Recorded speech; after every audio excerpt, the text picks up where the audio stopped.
संक्रांति हिंदू धर्म का एक महत्वपूर्ण पर्व है जो प्रत्येक वर्ष 14 या 15 जनवरी को मनाया जाता है। यह दिन सूर्य के मकर राशि में प्रवेश करने के कारण खास होता है, जिसे मकर संक्रांति कहा जाता है। मकर संक्रांति को लेकर कई कथाएं प्रचलित हैं, जिनमें से एक प्रसिद्ध कहानी इस प्रकार है। प्राचीन समय की बात है, जब स्वर्गलोक और पृथ्वीलोक के बीच स्थित देवताओं और असुरों के बीच युद्ध चल रहा था। असुरों ने देवताओं से युद्ध में विजय प्राप्त कर ली थी और स्वर्ग का आधिपत्य कर लिया था। देवता बहुत परेशान हुए और उनका मनोबल टूट गया। वे भगवान विष्णु के पास गए और विनती करने लगे, हे भगवान, हम पर कृपा करो, असुरों के अत्याचारों से हमें मुक्ति दिलाओ। भगवान विष्णु ने देवताओं की बात सुनी और उन्हें एक योजना बताई। उन्होंने कहा, हे देवताओं, असुरों के खिलाफ युद्ध के लिए तुम्हें मकर संक्रांति के दिन सूर्यदेव की पूजा करनी होगी, तभी तुम्हें विजय प्राप्त होगी। सभी देवता भगवान विष्णु की बातों को मानते हुए मकर संक्रांति के दिन सूर्यदेव की पूजा करने का निश्चय करते हैं। सूर्यदेव की पूजा से उन्हें आशीर्वाद प्राप्त होता है और वे असुरों के खिलाफ एक संगठित शक्ति के रूप में युद्ध करने में सफल होते हैं। अंत में देवता असुरों को हराकर स्वर्गलोक का पुनः नियंत्रण प्राप्त करते हैं। इस विजय के उपलक्ष्य में मकर संक्रांति का पर्व मनाया जाने लगा।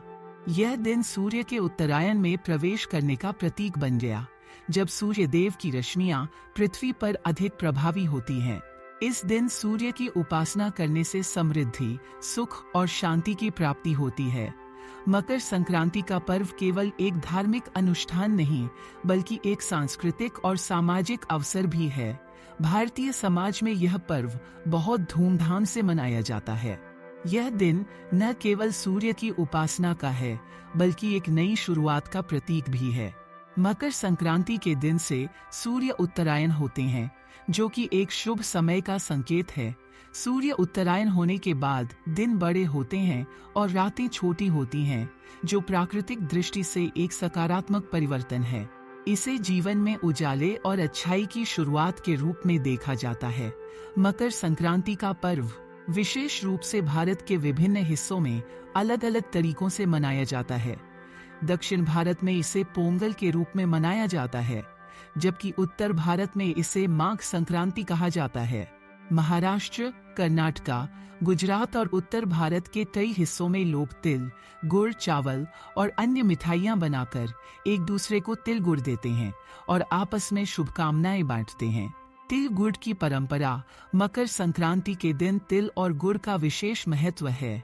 इसे एक दूसरे को तिल और गुड़ देने का रिवाज है, जिसका अर्थ है जैसे तिल और गुड़ एक दूसरे से जुड़कर मीठे होते हैं, वैसे ही हमारे संबंध भी मीठे और सौहार्दपूर्ण रहें।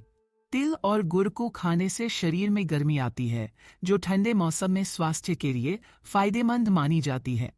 इसके साथ ही यह परंपरा भी है कि लोग एक दूसरे से कहते हैं, तिल गुड़ लो, मीठा मीठा बोलो, ताकि आपस में रिश्ते और संवाद अच्छे रहें।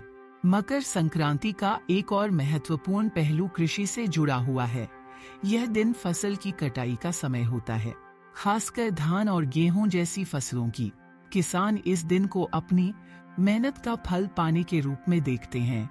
इस दिन को लेकर कई गांवों और कस्बों में विशेष मेलों का आयोजन भी होता है। लोग इस दिन को अपने खेतों और बगीचों में खुशी और आभार के साथ मनाते हैं और नए अन्न का स्वाद लेते हैं।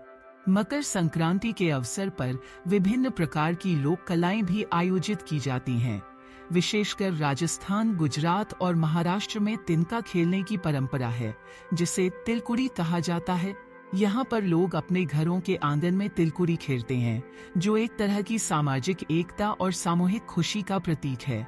इसके अलावा उत्तर भारत में मकर संक्रांति के दिन पतंगबाजी भी एक प्रमुख परंपरा है।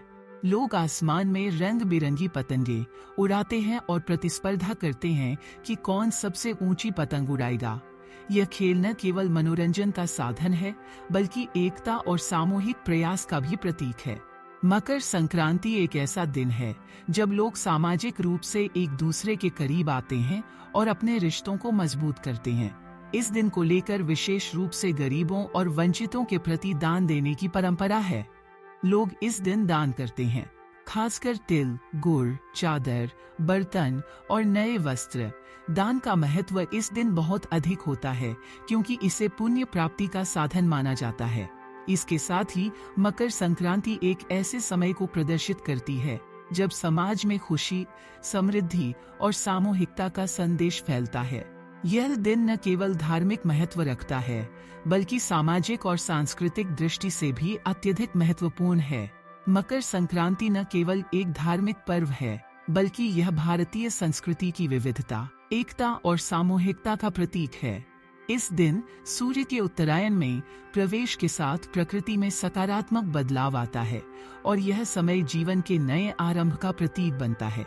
मकर संक्रांति के विभिन्न रीति रिवाज जैसे तिल गुड़ देना, पतंगबाजी, कृषि कार्यों की खुशी मनाना और दान करना, यह सभी परंपराएं हमें एकता, सामूहिकता और खुशी का संदेश देती हैं।